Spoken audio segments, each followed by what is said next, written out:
আসসালামু আলাইকুম।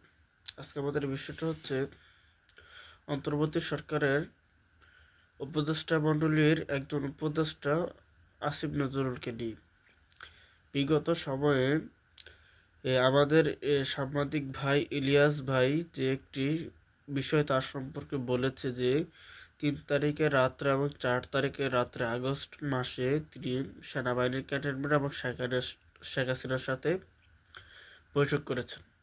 এই কথাটি কতটুকু সত্য বা এই কথাটি কতটুকু বিশ্বাসযোগ্য সেই বিষয়টি নিয়ে আজকে আমরা একটা ছোট আলোচনা হচ্ছে। হ্যাঁ, এই বিষয়টা সম্পূর্ণ সত্য। আমরা বিগত 10ই আগস্টের দিকে এই কথাটি জানতে পারি। সে 4ই আগস্ট রাত্রে তখনকার ফ্যাসিস্ট হাসিনার সাথে গোপনে বৈঠক করেছিল এবং তার বৈঠকের মূল ছিল 5ই আগস্ট ঢাকা টু রং মার্চ এটার কিভাবে থামানো যায় এ বিষয়ে সে এবং শেখ হাসিনা সহ এবং বিভিন্ন কর্মকর্তা এবং বিভিন্ন বিদেশি গোয়েন্দা সংস্থার কর্মকর্তারা সাথে একসাথে বৈঠক করে কিভাবে এই আন্দোলনটাকে থামানো যায়, এটার কিভাবে স্লো করে দেওয়া যায় আন্দোলনটাকে, আন্দোলনটার যে রিদমটা ছিল সেটা কিভাবে ভেঙে ফেলা যায়, এটা নিয়ে তারা বৈঠক করে। এবং তখন আসিফ নজরুল কয়েকজন সমন্বয়ককে ফোন দেয় এবং তাদের সাথে কথা বলে এবং তাদের কথা ছিল অনেক ধারালো তলোয়ারের মতো যে কালকে আমাদের রং মার্চ হবে, যা কিছু হোক না কেন ঢাকা টু রং মার্চ হবে। তো তখনই বিভিন্ন বিষয় নিয়ে কথা হয় বাংলাদেশ নিয়ে। তখন বিভিন্ন গোয়েন্দা সংস্থাদের মতে এবং বিভিন্ন লোকের মতে এবং শেখ হাসিনার সাথে আসিফ নজরুল বৈঠক হয়, তখন তাদের কথা হয় যে যদি কালকে বাংলাদেশের পরিস্থিতি খুবই খারাপ হয় তাহলে আমি ভারত চলে যাব। কীভাবে যাব, তার অনেকগুলো পথ ছিল, তার ভিতরে একটা পথ ছিল দিয়ে এই বিমান পথ, আরেকটা ছিল হেলিকপ্টার পথ এবং আরেকটা এরকম অনেকগুলো পথ ছিল কীভাবে যদি বিমানবন্দর এবং রাস্তায় দুইটা যদি ব্লক হয়ে যায় সে কীভাবে যাবে সেটা নিয়েও গোপনে বৈঠক করা হয়। তার ভিতরে একটা পাওয়া যায়, বিভিন্ন গোপন জায়গা দিয়ে সে ভারতে যাবে, এসব বিষয় নিয়ে কথা হয়। এবং শেখ হাসিনা পালিয়ে যাওয়ার পর কী হবে,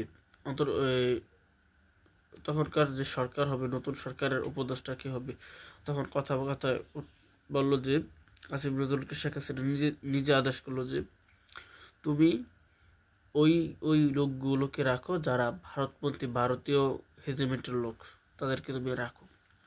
তাদের মধ্যে বিভিন্ন জনের নাম বললো। তারপর ফার্স্টে বললো প্রথমে এমন বাজে রাখবা যেন বাংলাদেশের জনগণের কাছে মনে হয় যে এটা খুব ভালো একটা সরকার, একজন আলেম রাখবা, একজন বুজুর্গ ব্যক্তি রাখবা, একজন প্রফেসর রাখবা, এইভাবে এমন বাজে সাজাইবা যেন গভর্নমেন্টটা খুবই মানসম্মত হয়। কিন্তু পরবর্তীতে তাদেরকে বিভিন্নভাবে নিবা, তাদের প্রত্যেককে আওয়ামী লীগপন্থী এবং শাহবাগীপন্থী নিবা এবং তাদের কোনোর সাথে আওয়ামী লীগের শত্রু থাকতে হবে, এরকম লোকদেরকে বলা হয়েছিল 4ই আগস্ট রাত্রে।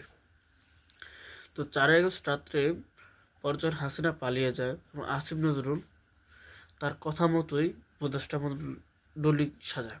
অধিকাংশ উপদেষ্টা কি, যদি আপনি 100%-এর ভিতরে উপদেষ্টাদেরকে 80% বা 88% নেন আপনি উপদেষ্টা মণ্ডলী, তাদের প্রত্যেকের আওয়ামী লীগের সাথে গোপন সম্পর্ক রয়েছে।